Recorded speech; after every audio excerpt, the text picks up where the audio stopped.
Tapos, andito nga boss yung kopya ko eh.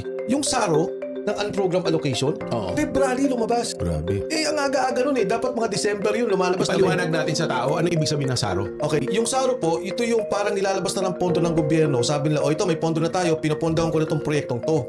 Yung unprogrammed funds, pinondohan. February. Eh, yung unprogrammed allocation, no, yung binanggit ko kanina, kung ikaw ay may budget sa bahay, o sa atin po, 6 na trilyon. Oo. 6.1 trillion. Ngayon, pag may sobrang pera, Yun ang pwede. yun ang unprogrammed. Yes. Eh, ito ho, may hawak tayong dokumento na talagang unprogrammed, nilabas na February.